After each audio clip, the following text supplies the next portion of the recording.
I feel like Johnny Carson or David Letterman when I do this, and so I just kind of wanted to do it. Do it. Yeah. Adorable.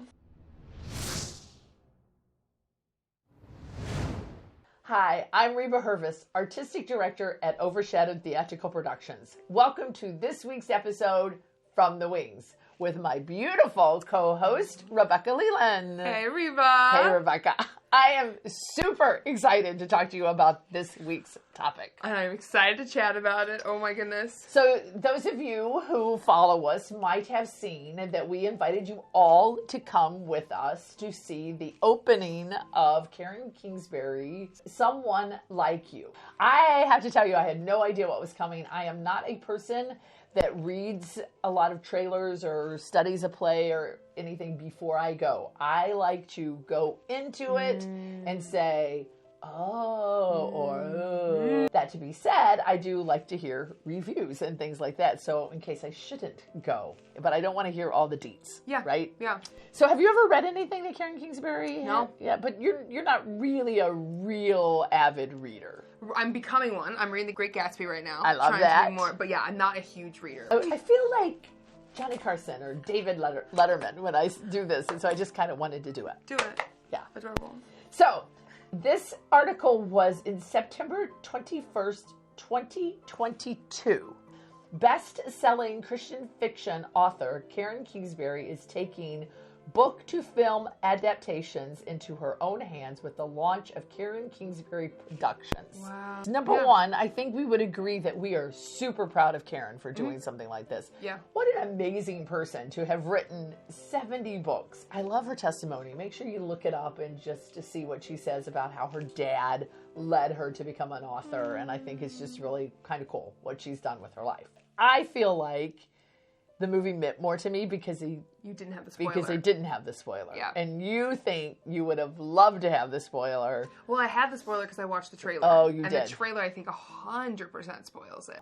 I thought it was very Hallmarky, right? Yeah. I love the faith aspect. I think there was obviously some holes in the faith aspect, some things I wish they would have said more. I think, like, my takeaway was whenever we were talking about Mean Girls, and we're just like, we wish there was quality something out there for younger girls. Yes. I would say this is that. I would say there are definitely some deeper, hard parts of the show, but I also think for, like, teenagers and younger girls, I thought this was an amazing movie for them. So I didn't think that it was like, wow, a masterful piece, but I was like, wow, this is such a good piece of cinema for younger girls. So like I would 100% say, oh, I definitely think this is a safe movie to go see. We're going to take a leap and guess that the things that teenagers struggle with are still the things that I struggled 100%. with. And that's like, 100%. am I going to find the guy? What am I going to do with my life? This is what I love, but now that dream has been taken away from me. So what am I going to do?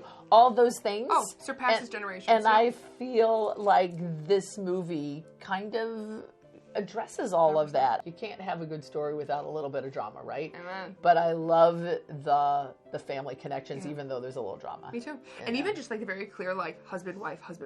Like we don't see that in cinema anymore. Right. And there was two very strong couples in it. Right. That loved the Lord. Faith couples. Yes. Yes. We're excited to let you know what some of you thought of the movie because we asked. So we had some people show up, some From the Wings fans. Yes. And we went afterward and we kind of asked some questions of what they thought and what stood out to them. We're used to, as a modern audience, a really fast-paced story. So I think what we're looking for someone who can find the balance between including the gospel but weaving it into the story.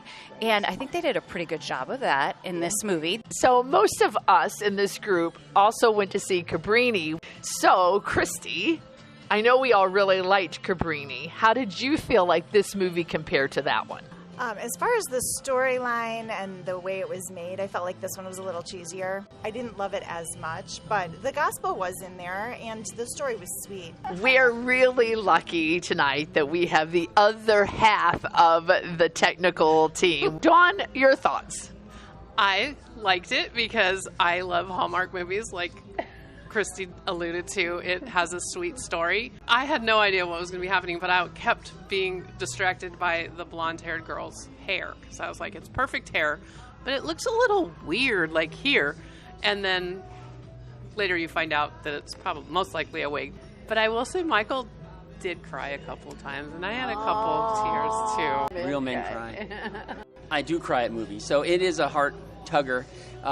So the storyline is, at first I was upset because I thought some of the decisions that they were made, I can't give it all away, but I thought they were being selfish. But anyway, it all worked out. So we're really excited to have Julia Dilley with us today because it is the first time in all the times that we have reviewed our movies that we have gone to that we've had the opportunity to have somebody with a younger perspective. It kind of stressed me out to watch at some points because I was like worried about the morality of it all and who, like, if everything people were doing was the right choice. So it was a little stressful.